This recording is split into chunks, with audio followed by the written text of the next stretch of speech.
This was the testing ground for Jerry Seinfeld, whose decision to quit television on top is no laughing matter for millions of Americans, not to mention top executives at NBC. Thursday nights won't be the same without the sitcom that became part of American culture.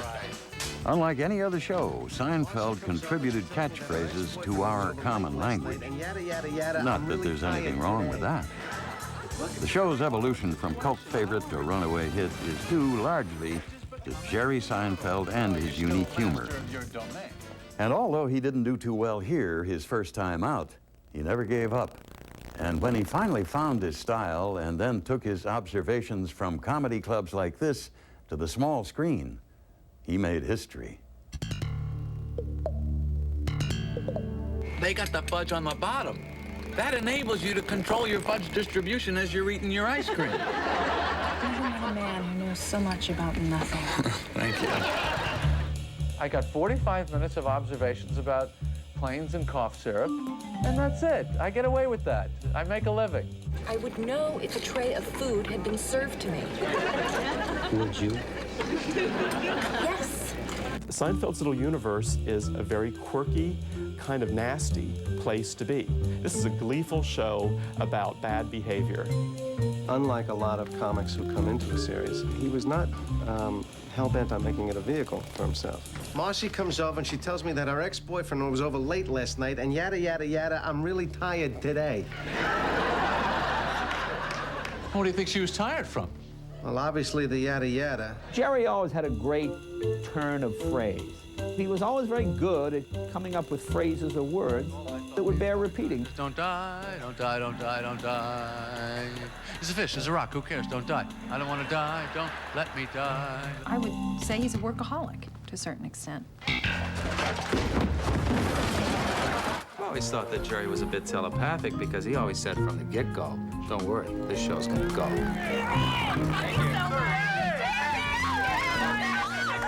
He's a very even-tempered person who seems to know what he wants and knows it.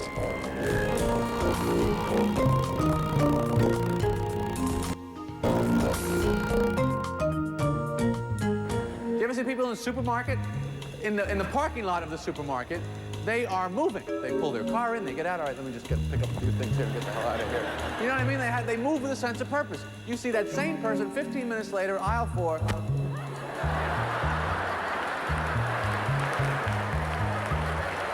For years, Jerry Seinfeld made wisecracks about the most mundane details of life. But when he turned those wisecracks into a sitcom, he changed the way we talk and transformed a show that barely made it onto the air into a television classic. Look, I'll tell you what. I'll give you $50. Now, be reasonable. You cannot turn down $50 for a $6 rye. No. Watch me. Stop it. I want that rye, lady. Help! Someone help! Shut up, you old pig! Seinfeld defined its time, defied convention, and made its creator rich beyond his wildest dreams. Jerry Seinfeld got everything from a show about nothing. And how he did it is a lesson in how to truly be the master of your domain. Brooklyn, New York in the 1950s.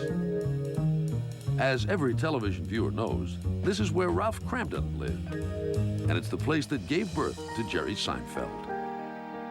Jerome Seinfeld was born into this vibrant community on April 29, 1954.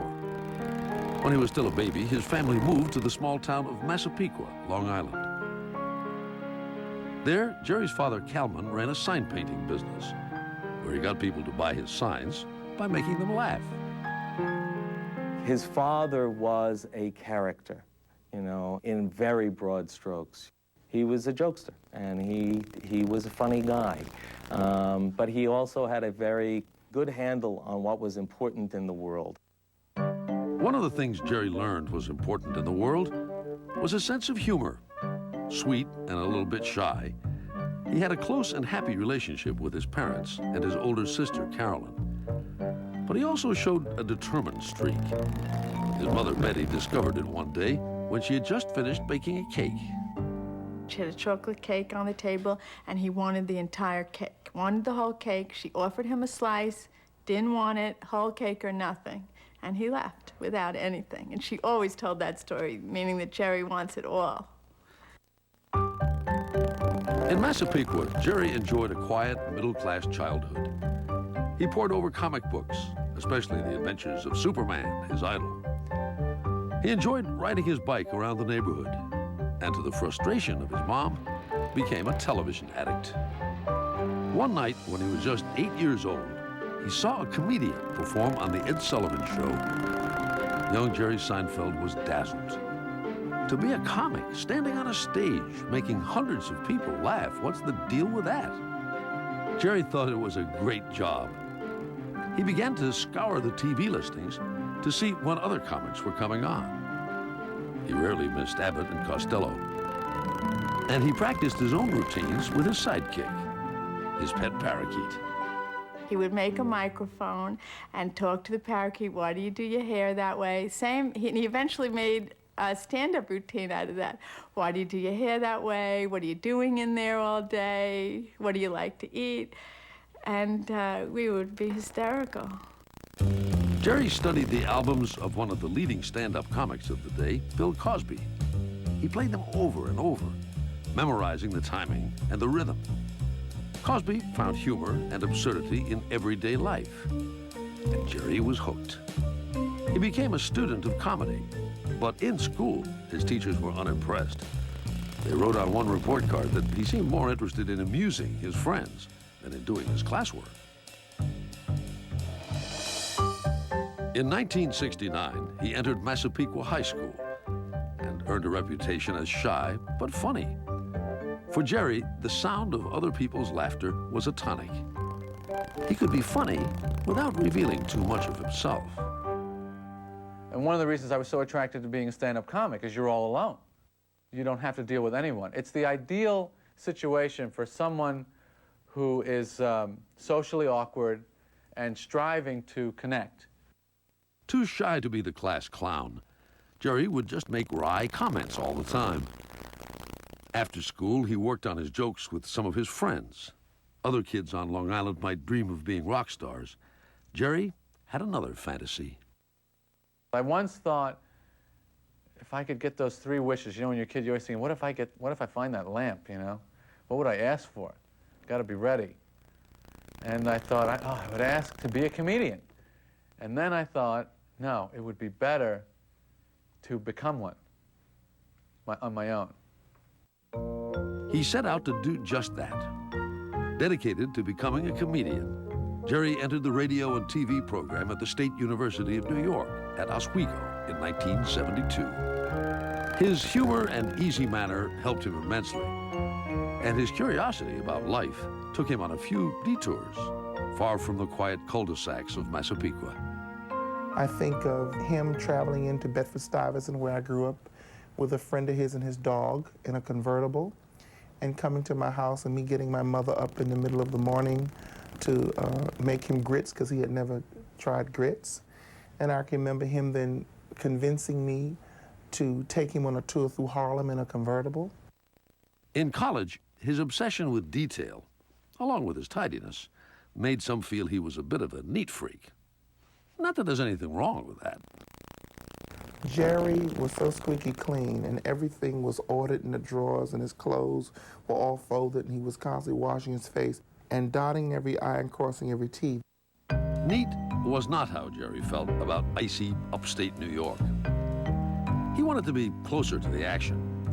So Jerry transferred to Queens College, New York, where he earned his degree in 1976. Shortly after his graduation ceremony, he graduated to the real world of stand-up comedy, and it wasn't pretty. He went to the comedy club Catch a Rising Star in Manhattan to try out his act in front of an audience for the first time. It was a disaster. Terrified, Jerry could only mumble a few words into the microphone. He was humiliated, but he wasn't beaten. He resolved to try again. He is Mr. Perfect. From day one, he is Mr. Perfect. And when he sets to do something, he starts, and nothing stops him. Jerry wrote a new act, and began working other clubs. Soon, he landed the MC position at the comic strip. Now he watched real comedians and saw how they hit and how they missed.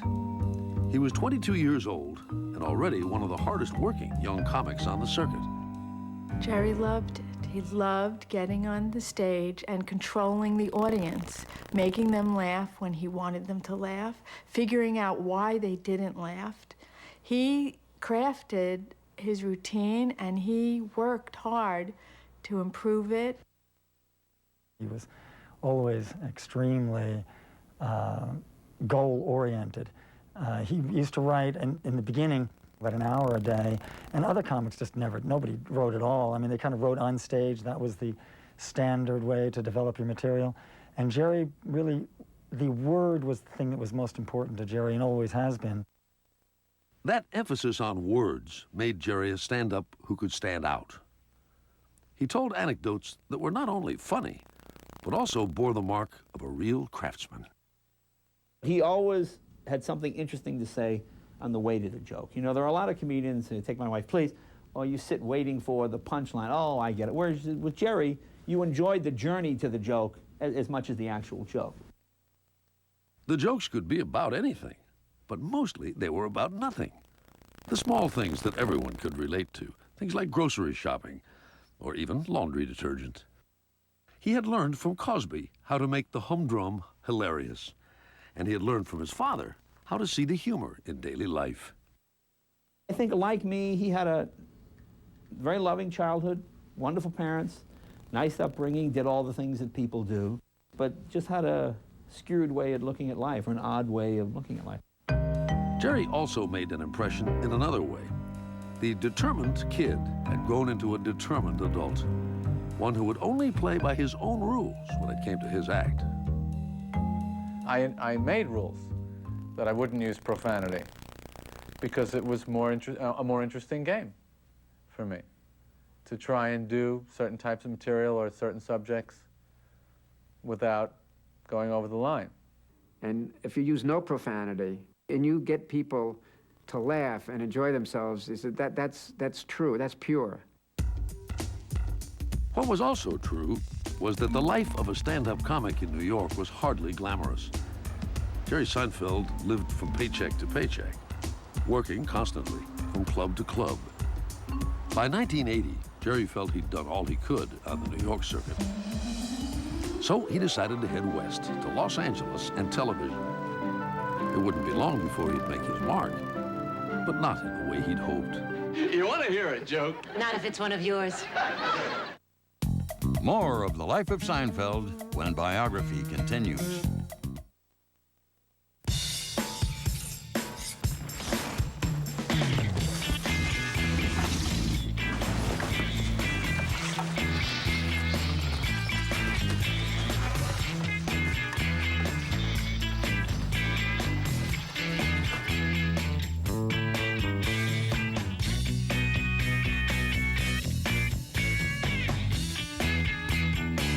The Civic Coupe from Honda. What more do you need? The first great film of 1998 is Robert Redford's The Horse Whisperer, an unforgettable love story. On every level, The Horse Whisperer is a great movie. The Horse Whisperer, rated PG-13, starts Friday, May 15th. Don't get that, Frank. Hello? Baxter! Meow, meow, meow, meow, meow. 4 delicious flavors make Meow Mix taste so good. Cats ask for it by name. Meow, meow, meow. It's Baxter! It was the first night of our vacation. Between my aching back and all the excitement, I just couldn't get to sleep. My mind was racing. Should I take something? How would I feel in the morning? Well, I tried some Tylenol PM. That's the name I can trust. The Tylenol PM stopped my pain. It helped me sleep. Good decision. Next morning, we walked along the beach. Before breakfast. Pretty romantic. Rest easy. It's Tylenol PM.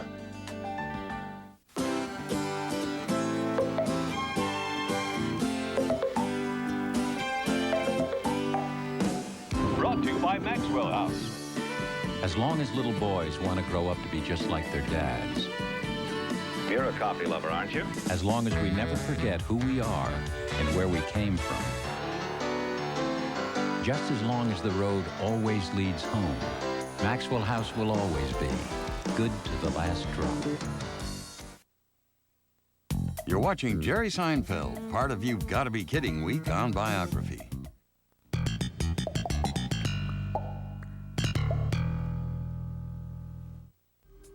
In 1980, 26-year-old Jerry Seinfeld went to Hollywood. Just like that, he landed on a hit TV show. But of course, it wasn't that simple. Jerry was only one of countless young comedians then flocking to Los Angeles and his growing comedy club circuit. The competition was tough, but after about a year, he got his first break, a part on the TV show Benson. Playing Frankie, a gag writer, Jerry Seinfeld went from making around $40 a night in the clubs to $4,000 an episode. I brought a letter over from Miss Krause, and I thought, since I was here, You'd pitch a few jokes to the governor. Frankie, sit down. But Benson... Sit! Frankie, let me tell you something. I like you. Now, that may come as a surprise to you. I know it does to me. You're a good messenger and a nice kid. I like everything about you except your jokes. But they're funny. They're not funny, Frankie. The governor is not going to hire you. He does not need jokes in his speeches. His speeches are jokes. But Benson... Frankie! Don't bother to get up. I can throw myself out. Hi, Frankie. You want to hear a joke? Not if it's one of yours. Jerry thought he had made it. The producers thought otherwise. One day, when he showed up for a script reading, he was bewildered to find there were scripts on the table for everyone except him.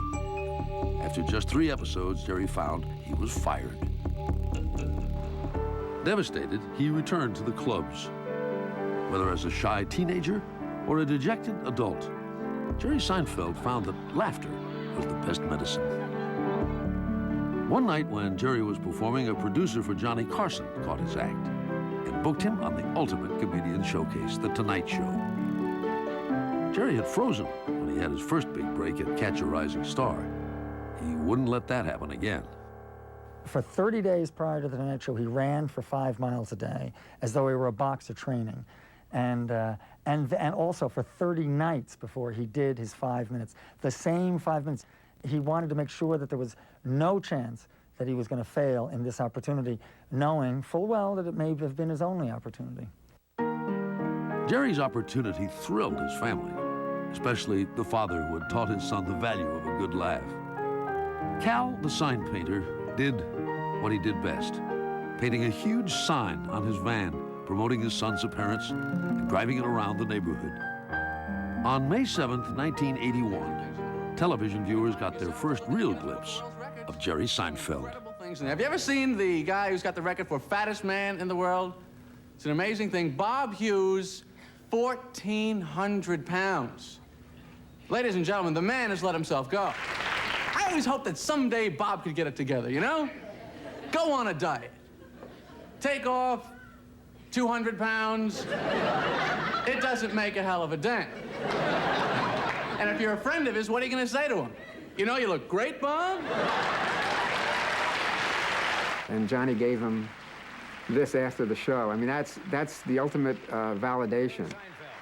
Jerry was a hit. He was asked back repeatedly and became a semi-regular on the show. He'd broken away from the pack of other struggling comics.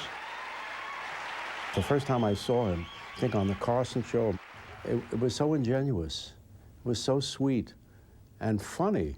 I never saw that combination on, before, and it was observational. Jerry's star was rising. He toured the country, doing over 300 shows a year. And life on the road appealed to him. The airplanes, the hotel rooms, even the smoke-filled clubs.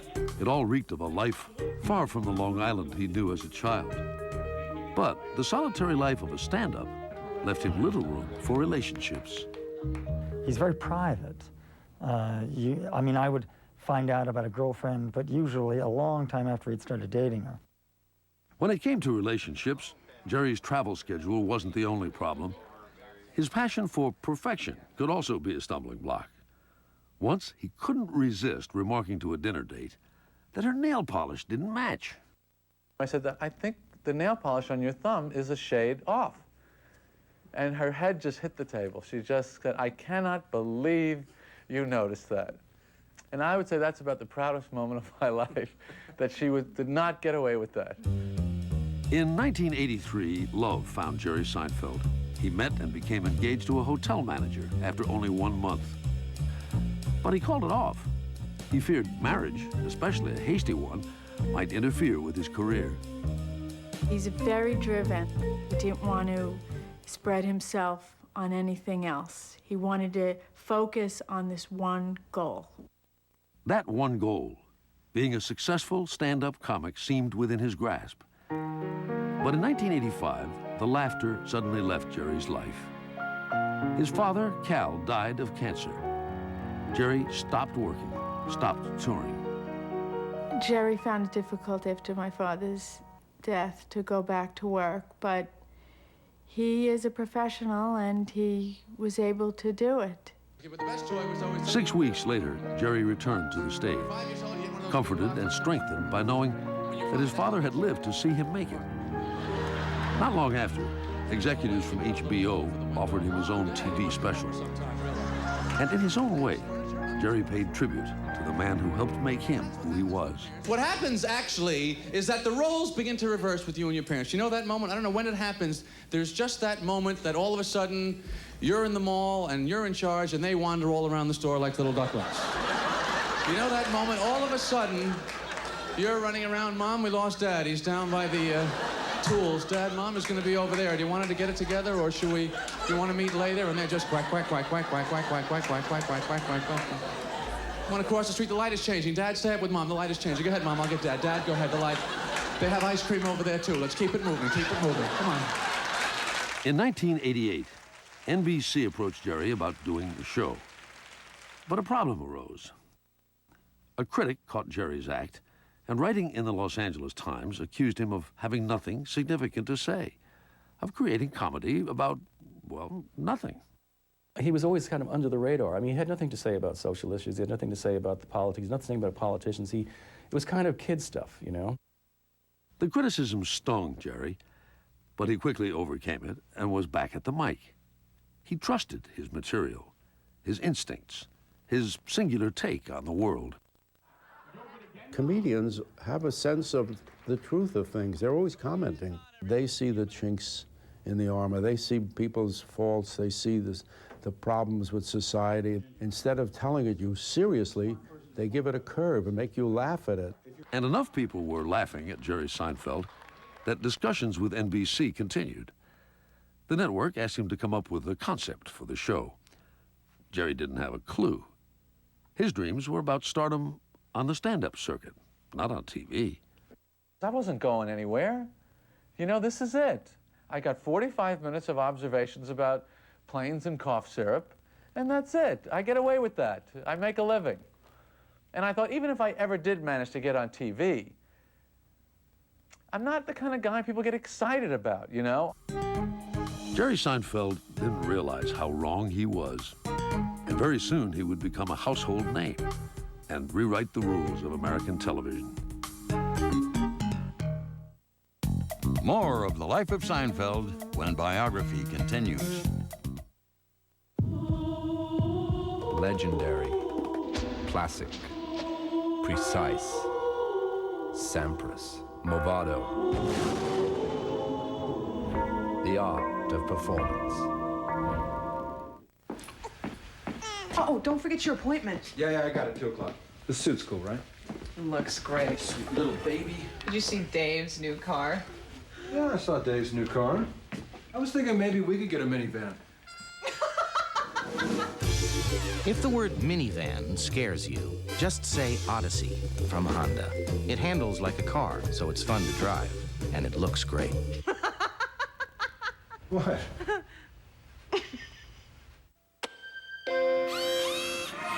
Hi, guys.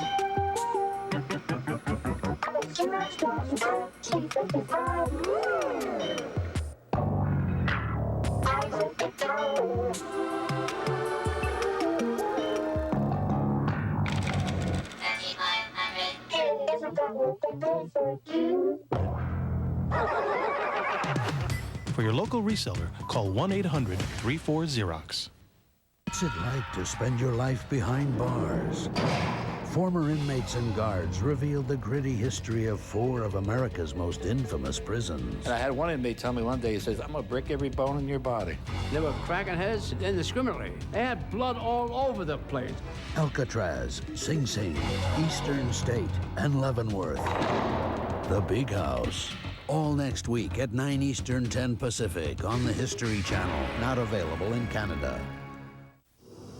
You're planning for the future, looking out for your family and your business. You need strength, knowledge, and experience on your side. That's Pacific Life, helping you protect your family and plan a secure retirement. Our family of companies provides insurance and investments that help you reach your financial goals. Use the power of the Pacific. Pacific Life. The legendary watch dial, exhibited in distinguished museums around the world, is the design inspiration for the Movado Museum collection of watches. Movado, the museum watch. You're watching Jerry Seinfeld, part of You've Gotta Be Kidding Week on Biography. By 1989, 35-year-old Jerry Seinfeld had fulfilled his dream. He was a successful stand-up comedian and a well-paid one. But he was about to step into uncharted waters, creating from scratch a TV show for NBC. All he needed was an idea. One day, he discussed the project with his friend, Larry David. We were on our way back to the West Side, and we were splitting a cab, and we stopped into a grocery store, and we were just sort of talking about some of the products from the grocery store. And I said, see, this is what the show should be. It wasn't much, but it was a start. Jerry asked Larry to develop the idea with him. Immediately, they hit a problem.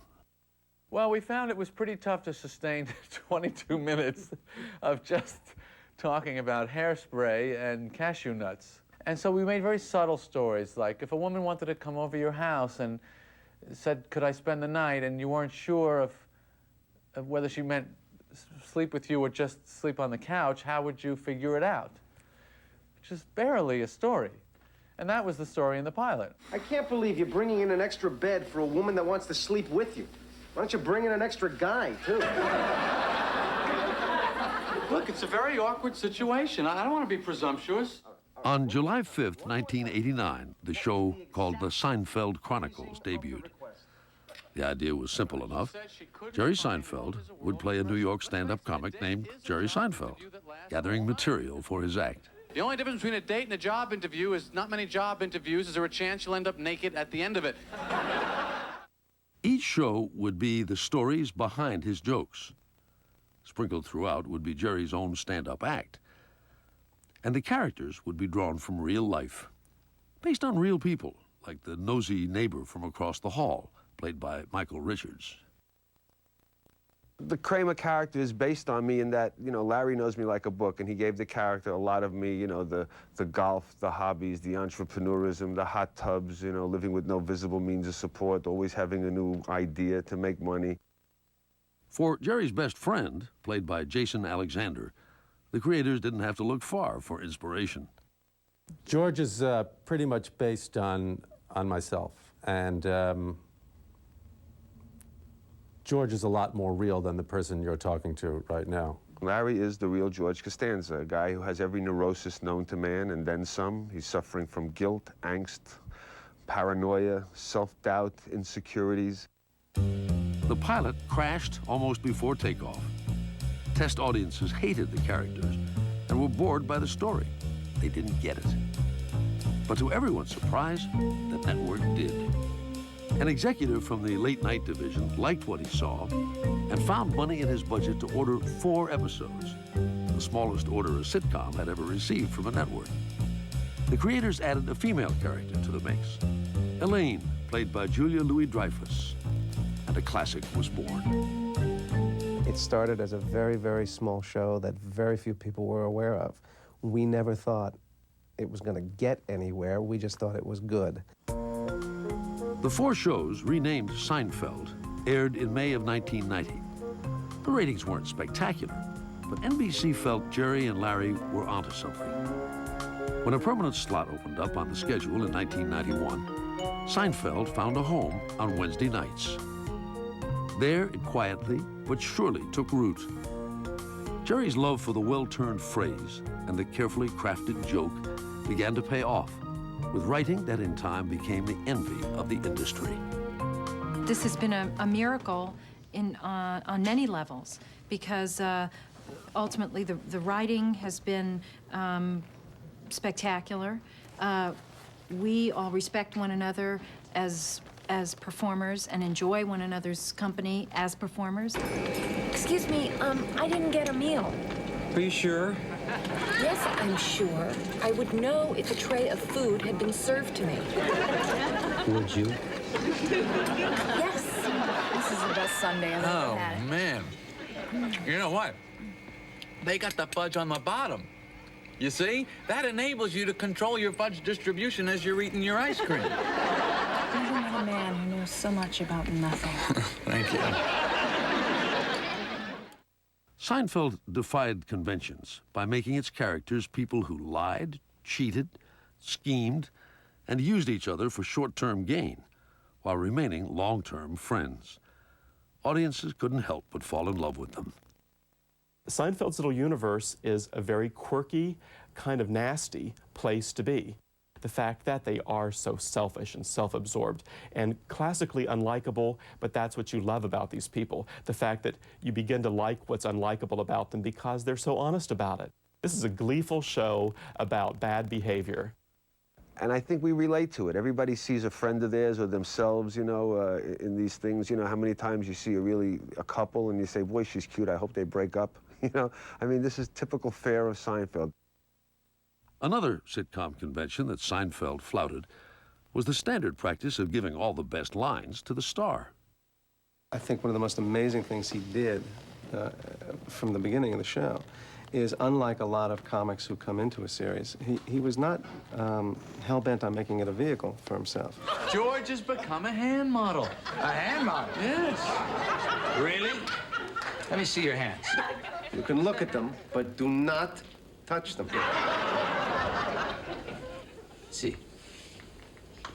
Oh, those are nice. You know, I never noticed this before. They're smooth, creamy, delicate, yet masculine. Jerry Seinfeld is a great listener, and he allows himself to enjoy when something is funny and to partake in what is funny. Jerry and the producers agreed that, unlike other sitcoms, the storyline should not wrap up neatly. No nice moral messages for the audience. The show's motto became, "No hugging, no learning."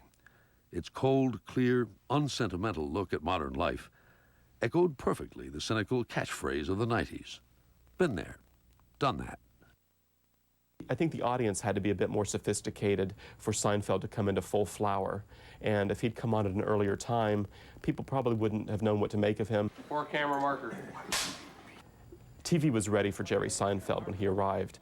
Just like Jerry Seinfeld's comedy act, the show mined the rich territory of the mundane and magnified the tiniest problems of everyday life. Look at this. What did you buy here? You will never be able to finish all this stuff. Of course I will. These are all staples. A 4-pound can of black olives? That's a staple? Lindsay olives, Jerry. 48-pack of Eggo waffles? Seinfeld came to be known as a show about nothing. Yet it was about something, the way we all stumble and fall. We have great mistakes on this show. When you watch the stories unfold, and it gets back to William Shakespeare's title, The Comedy of Errors, you know, our comedy comes out of great mistakes. What happens to George, or what happens to Elaine, or what happens to Kramer and Jerry. This is about struggling through urban life and all of the junk you have to deal with and your own foibles It has a voice that you haven't heard before, and it was true to itself. By 1992, Seinfeld had become a cult hit. Its audience was small but loyal. That was about to change. Soon, the show would explode into a national phenomenon with a controversial episode and a surprising twist of television fate. More of the life of Seinfeld when Biography continues. So I got off the elevator and said, what is this, the 7th inning stretch? American Express. Lovely. Let's do the whole country. I'm a little light on the lingo. Get a full gander down the front with me. All right. We've got Cornish pasties, bangers and mash, pumpkin sweet, and lovely toadle. That was a wicked googly. So I took a butcher's up the apples and pears and said, what is this, the tea interval? All over the world, you can do more with the American Express card. Oh, don't forget your appointment. Yeah, I got it, 2 o'clock. The suit's cool, right? Looks great. Sweet little baby. Did you see Dave's new car? Yeah, I saw Dave's new car. I was thinking maybe we could get a minivan. If the word minivan scares you, just say Odyssey from Honda. It handles like a car, so it's fun to drive, and it looks great. What?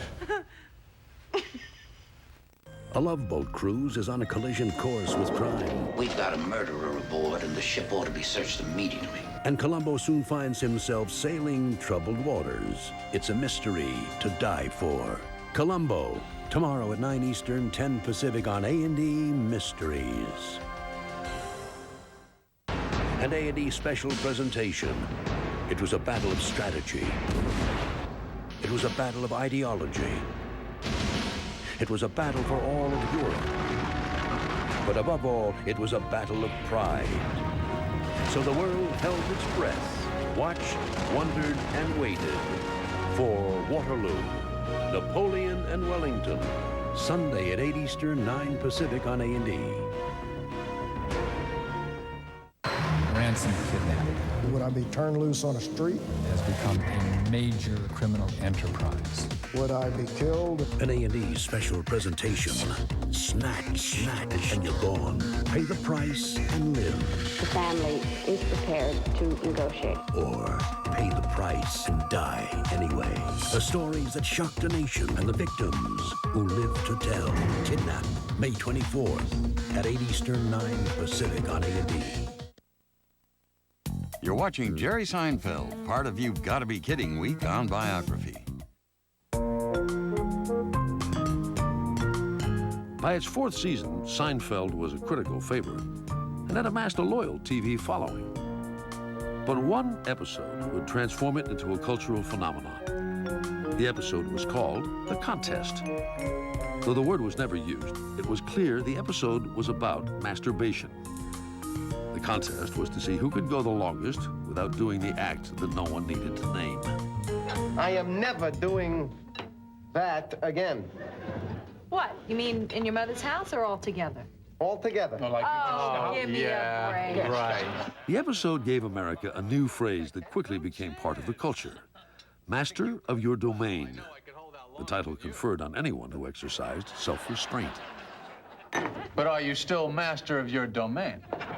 I am king of the county. You? Lord of the manor. We're very good with language. Very good with language. I really enjoy being delicate. I think it's funny to be delicate with something that is explosive. Now 38, Jerry Seinfeld, from his earliest days, had known how to turn a phrase. Soon, his writers were learning too, No, I know, but it's funny if you have two who really don't like the show. breaking other taboos, handling subjects that had never been discussed in a sitcom. Everything from oral sex to homosexuality, all deftly talked about without really being talked about.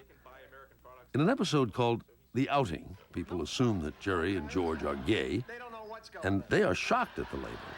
Not that there's anything wrong with that. You're that girl in the coffee shop that was eavesdropping on us. I knew you looked familiar. Oh, no! No! I better get going. There's been a big misunderstanding here. Yeah. We did that whole thing for your benefit. We knew you were eavesdropping. That's why my friend said all that. It was on purpose. We're not gay. Not that there's anything wrong with that. No, of course not. Not that there's anything wrong with it. Then I said, that's the line. That's going to enable us to do this show. Not that there's anything wrong with it. If we say that every time, we'll be able to say something about political correctness and cover ourselves on the other side, too. NBC knew the show was building, and it moved it to Thursday nights, behind its most popular program, Cheers. Seinfeld soared from number 40 in the ratings to number 5 in just a month. The cult hit became a network necessity, a linchpin in NBC's Thursday night lineup. We know that the Seinfeld show is one of those water cooler shows. Did you see what they said last night? You relax into an episode of Seinfeld knowing that it's going to be its own thing. It's going to be a unique experience. In 1993, Jerry's comedic quips hit bookstands when he penned Sign Language, a bestseller filled with his signature bits. And the Emmy goes to Seinfeld. And later that year, his show was rewarded for its groundbreaking work with multiple Emmy Awards.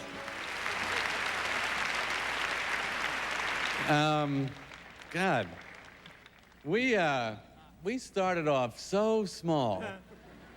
It's going to be easy to thank people because there's like 2 people to thank here that even knew we were on. But not everyone was in love with Seinfeld. Some complained that Jerry's New York was mostly white, which seemed odd given his past friendships. Jerry had many people in his life when he was at Oswego who were African American that he knew very, very well. It's very curious that you can have a show that can be comical, festive, and all that stuff taking place in the heart of New York and have no people of color really in any kind of pivotal role. I see his show as a kind of metaphor for integration in the United States, and I think it failed. Jerry himself was now under the celebrity microscope. As the star of a huge comedy hit, he became tabloid fodder. Even his neatness came under scrutiny. I always used to say that his apartment looked like, what was it, a hospital for stereo equipment. That was sort of the, white wall, black chair, silver ashtray or something, like that. I used to move little things on his desk because he would know if any of his stuff was disturbed. So occasionally I would move the toothpaste. I would slant the toothpaste or something like that. He'd come back. He knew that something was off. He would stare at the table. Yeah, you've been fooling around over here? He would know. He would always know. But what Jerry could not know was that the spotlight would now turn even more toward his closely guarded personal life, and that the success that surpassed his wildest dreams had come at a very high price.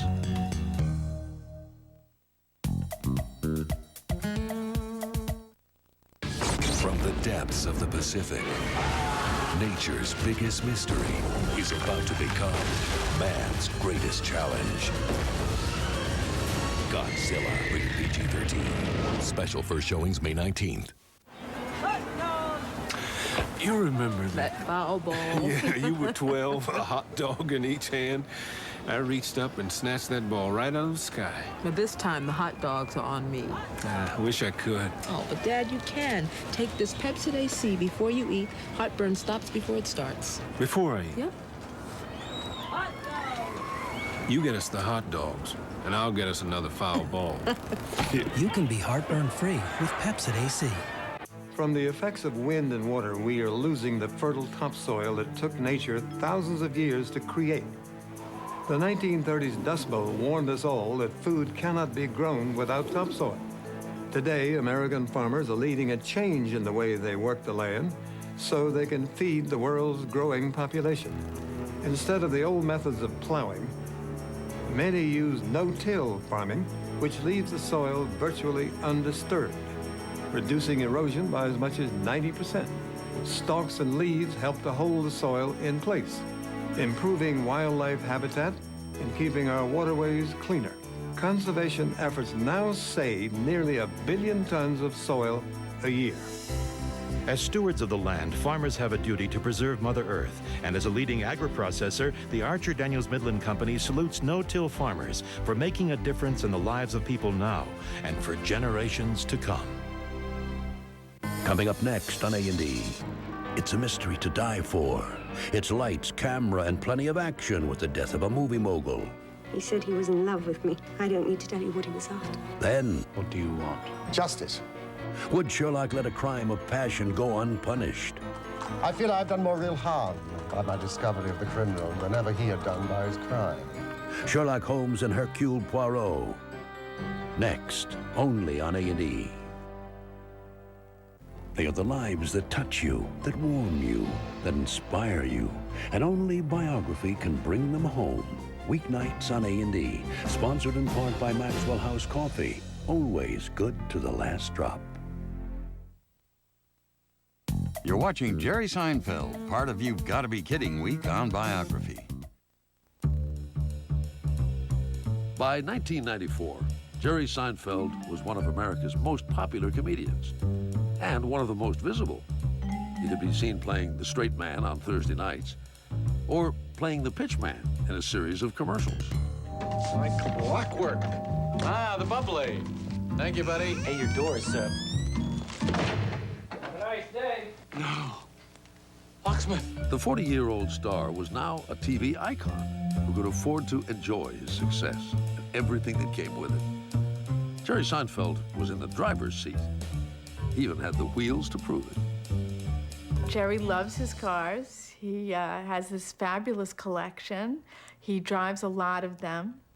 He has phones, and a lot of them he'll call me from all these different cars.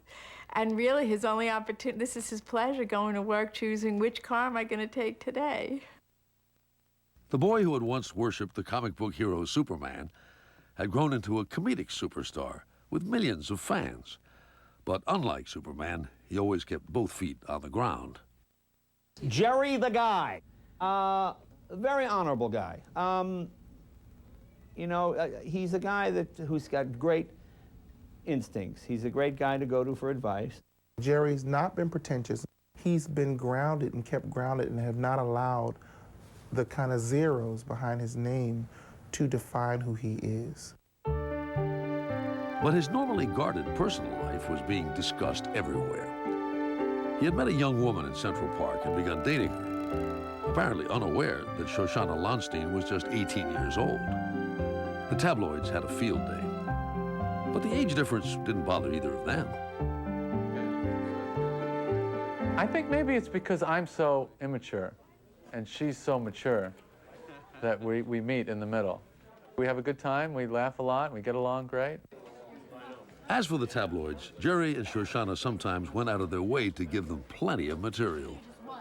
Once Jerry and Shoshana were driving across the country and the tabloids were there, and they staged a fight and he threw her out of the car. And they were just laughing, and so he takes things lightly. The tabloids are fine. They make up stuff, and that's fine too. People that read tabloids, I think, deserve to be lied to. After nearly 5 years together, Jerry and Shoshana went their separate ways. Some speculated that his dedication to the show may have played a part. After all, it couldn't have been easy keeping a phenomenon afloat, keeping the laughter and those catchphrases rippling across the country. Listen to this. Marcy comes over and she tells me that her ex-boyfriend was over late last night and yada, yada, yada, I'm really tired today. What do you think she was tired from? Well, obviously the yada, yada. You don't think she'd yada, yada sex? I've yada-yada'd sex. Really? Yeah. I met this lawyer. We went out to dinner. I had the lobster bisque. We went back to my place. Yada, yada, yada. I never heard from him again. In 1996, Jerry's success earned him a raise to $1 million an episode. And Seinfeld's New York benefited too. It became a tourist mecca as visitors gathered at the real-life Manhattan sights portrayed in the show, like the neighborhood diner. See me. Short people in the front. Now that's important. Short people, you know who you are because the people around you are taller than you. Look how you went right to the... All right? Tell me when you're happy with the picture, Zach. And the soup stand that gave birth to the legendary Soup Nazi, the stubborn purveyor of soup. Audiences thought the portrayal was hilarious. His real-life counterpart did not.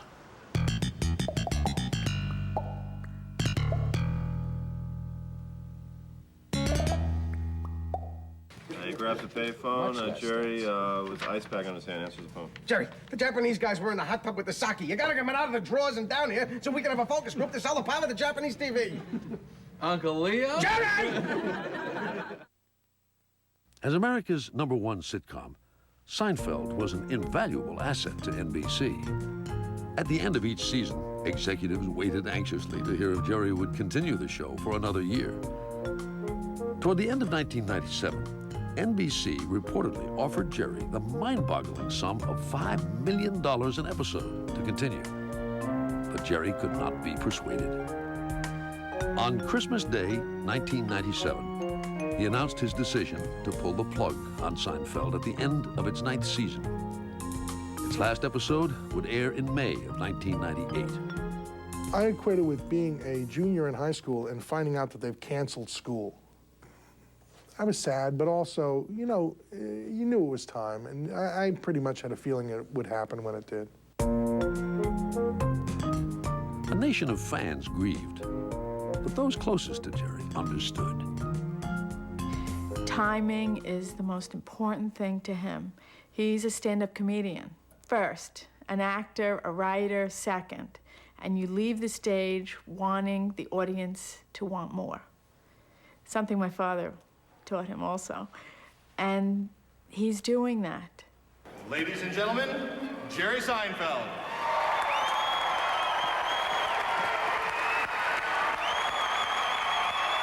Jerry wanted more than anything to return to his roots, back to the world of stand-up, alone with nothing but a microphone and an audience and the thrilling sound of laughter.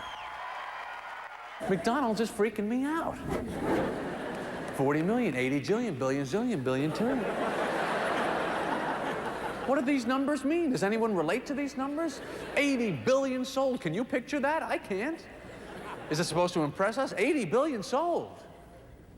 Yeah, I'll have one. I mean, if they sold that many. Billion, zillion, zillion, cotillion. I would love to meet the chairman of the board at McDonald's and just say to him, look, we all get it. Okay, you've sold a lot of hamburgers, whatever the hell the number is. Just put up a sign, McDonald's, we're doing very well. For all the money, fame, and stardom he had achieved, it was observing the little things that mattered. Being able to make something out of nothing. Success for a comedian is being able to work at any time, and he's able to go out there and work and people listen to what he has to say. And he can do that for the rest of his life. The success and the accolades allows him to walk in the world in a confident way. But as a guy, to somebody to hang out with, I don't think it's changed him much. In a business filled with people who have self-loathing and doubt and angst and worry, Jerry seems like the calm in the storm. He seems to be a man who believes in himself, and he's got good reason. I have never actually had a real job my whole life. I know that there are jobs, but I've never done one.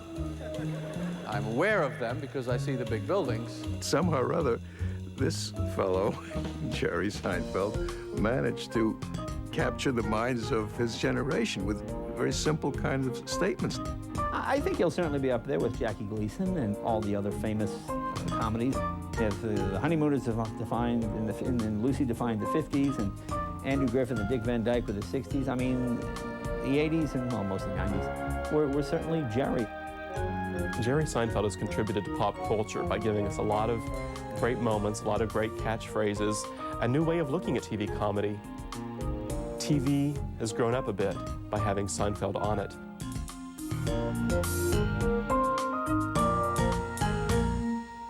This week's final episode of Seinfeld has generated a flood of publicity. Among the many publications with his face on the cover is the May issue of Vanity Fair. And the magazine reports that Seinfeld may use his television commercials as a springboard to forming his own advertising agency. He's also hinted at returning to his roots in stand-up comedy. It was a long road from his debut here to the top, but for Seinfeld, comedy was his only dream. Tomorrow, the man of 1,000 funny faces. Jim Carrey began by doing stand-up, but his special brand of mania took him to the big screen, where he now earns $20 million a movie. That's Jim Carrey when You've Got to Be Kidding Week continues Tuesday on Biography. Until tomorrow, from Catch a Rising Star, I'm Peter Graves. Thanks for being with us. Anything you'd like to know about me, about the show, or anything? Now you can subscribe to Biography magazine for almost 50% off the newsstand price. 12 issues for only $18. Call 1-800-901-2233 to order Biography magazine. Fans that really like this crazy show that we do would never want to see a wedding episode. That's what we figured. And I was right.